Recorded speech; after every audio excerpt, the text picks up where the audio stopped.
Estamos no ar com mais um Funimation TV, o seu espaço pra gente falar de tudo sobre anime, mangá, o mundo da cultura pop japonesa e sobre o catálogo da Funimation. Eu sou Leonardo Kitsune e, como você sabe, toda quarta-feira é dia de Anime Classroom. Ontem, quarta-feira, foi dia de Overlord, então foi um dia especial. Excepcionalmente, esta semana, na quinta-feira, pra gente não perder o hábito e também para falar de umas coisas interessantes, até linkando com o nosso querido Overlord, o Anime Classroom é hoje. Daqui a pouco a Mai tá de volta para falar um pouco sobre Overlord, sobre Blood Blockade, Battlefront and Beyond, mas agora é hora de Anime Classroom. E a gente tava falando agora há pouco de Overlord. Overlord é uma série baseada numa light novel. Antes de ser light novel, ela era uma web novel. O que é light novel? E o que é web novel? E qual a diferença entre os dois? É isso que a gente vai falar um pouquinho agora, a história do desenvolvimento das light novels no Japão. O que é uma light novel? O problema de a gente discutir essas questões sobre light novel é que nem lá no Japão tem uma definição muito certinha do que é uma light novel. Light novels são livros, e esses livros têm uma linguagem um pouco mais simplificada, tipo de escolhas de palavras mesmo, ou até mesmo os kanjis, que são os caracteres mais complicados do japonês, eles são usados os mais simples que tem, ou usado menos kanji, ou colocado um furigana, que são legendas de kanjis e tudo mais. O foco da narrativa é mais o diálogo do que a narração descritiva, e quase sempre tem ilustrações, tem desenhos, a capa é desenhada estilo anime e mangá, tem ilustrações no meio, principalmente quando um personagem novo é apresentado, um cenário novo é apresentado, troca de capítulo e tudo mais. São livros um pouco mais curtinhos também. E, no geral, as séries que são publicadas na forma de light novel são séries gigantescas, tipo 12, 17, 22 volumes. Em vez de você pega um Harry Potter da vida que tem 7, os light novels costumam ter muito mais volumes do que isso, porque são leituras muito mais rápidas. Então é feito para você comprar um pouco mais barato, e aí você lê muito rapidamente, e logo já vai sair um próximo volume, e você já pega esse volume e lê muito rapidamente também, e vai comprando várias light novels. Tudo isso não é regra. Tudo isso, às vezes você pode ter uma light novel que é gigantesca. Tem uma chamada Horizon in the Middle of Nowhere. Os livros são enormes e tudo mais. Algumas light novels não têm ilustração. Então a definição é meio complicada de a gente fechar certinho. O que a gente sabe é que tem muita light novel ultimamente, tem muito anime baseado em light novel e tem um sentido para ter muito anime baseado em light novel. As light novels, elas surgiram mais ou menos, digamos assim, nos anos 70 e 80, algo que você poderia chamar de light novel, mas elas eram basicamente literatura pulp. Você tá ligado o que é literatura pulp? É isso aqui, ó, são livrinhos como esse meu querido Mercenário das Galáxias, que é um livro que ninguém se importa, mas são esses livrinhos muito pequenos, muito baratinhos, de ficção científica e fantasia, espionagem e tudo mais. Essa literatura de banca de jornal é considerada uma arte menor. É nesse tipo de literatura que surgiu, por exemplo, Conan, ou o John Carter, que é um dos precursores da ficção científica, que é de certa forma um isekai, veja bem. Então, no Japão também tinha livros muito parecidos com esses Conans e John Carters da vida, como por exemplo Legend of the Galactic Heroes, e o Lodoss War, e o Gwyn Saga. Gwyn Saga, que é uma série de fantasia que é uma das inspirações do Berserk. Essas séries saíam em livros com ilustrações de mangakas e tudo mais, e elas deram em adaptações em animação. O Galactic Heroes tem uma animação clássica, cultuada por muitos hoje em dia e tudo mais. Então, essas light novels, esses livros pulp japoneses, são meio que os precursores das light novels que a gente tem hoje, porque eles foram atraindo a atenção de fãs de anime e mangá por conta dessas ilustrações feitas por mangakas famosos.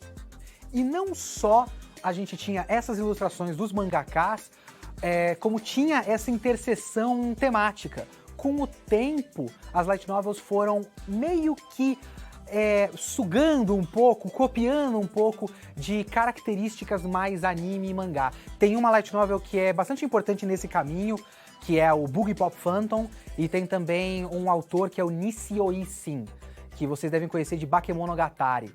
Antes do Bakemonogatari teve uma outra série dele chamada Zaregoto, que também é muito importante para esse caminho das séries que iam emulando características de anime e mangá. Mas uma das mais importantes nesse caminho foi Haruhi Suzumiya. A série Haruhi Suzumiya revolucionou as light novels e revolucionou as adaptações de light novel. Porque o Haruhi Suzumiya, ele não só extrai muito das suas características de anime e mangá, ele também é meio que uma paródia dos clichês de anime e mangá. Então você foi perder um pouco a ficção científica pesada, space opera, a fantasia estilo Berserk, a fantasia estilo Tolkien e tudo mais, e você foi indo mais para as histórias que talvez tenham alguma coisa sobrenatural, mas se passam mais em escolas, por exemplo, e elas foram cada vez mais ficando parecidas com anime e mangá. O Haruhi Suzumiya, ele é de 2003, a light novel. O anime é de 2005. Eles foram muito importantes para ter cada vez mais adaptações de light novels, só que nesse momento, 2003, 2004 e tudo mais, uma outra revolução estava começando a acontecer, porque em 2002 saiu uma novel chamada Deep Love. Essa Deep Love, do autor Yoshi, ela não foi publicada numa editora, ela foi publicada por celular. Eu já falei aqui, por exemplo, dos isekais, e eu falei do site que é o Shosetsu Kaninaro. O Shosetsu Kaninaro, ele estreou em 2004, se eu não me engano, foi lançado em 2004. E esse era um site que é muito importante para democratização até, do acesso às pessoas poderem escrever essas histórias, porque antes você tinha que fazer o caminho mais tradicional, que você escreve a sua história, manda para uma editora, espera que eles peguem a sua história e tudo mais. Com o Shosetsu Kaninaro você pode publicar a sua história sozinho, independentemente. E os leitores vão votando em o que é mais interessante, e aí você vai, o que a gente já falou nos isekais, você vai criando esse espécie de algoritmo do que vai decidindo o que é mais popular ou não. E sites como esses, como o Arcadia, por exemplo, eles acabam fechando um círculo de público, porque não só quem está lá no site lendo é o fã de anime e mangá, de um caminho das light novels emulando anime e mangá, como quem escreve também.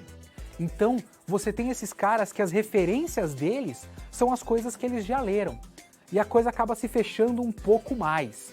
Então você já teve uma série de ondas, digamos assim, de coisas populares no meio das light novels e que você acaba vendo pingando pros animes também.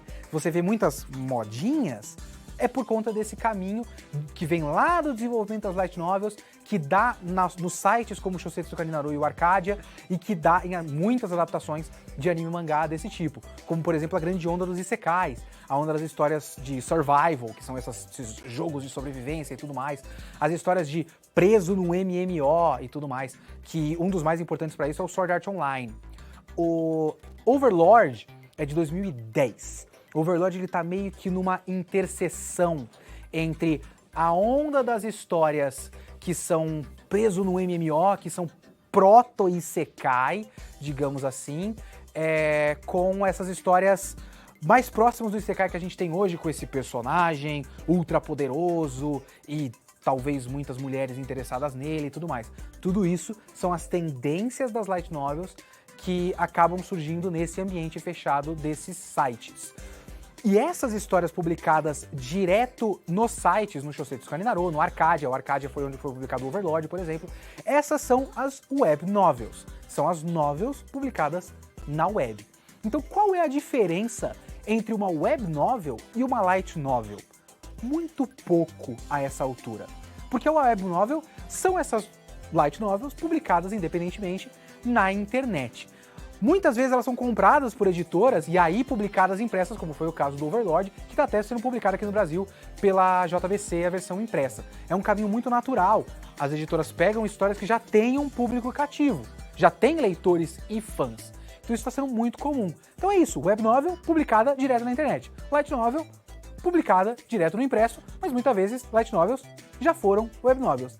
É isso, você aprendeu! E você vai assistir agora Overlord e a gente já volta.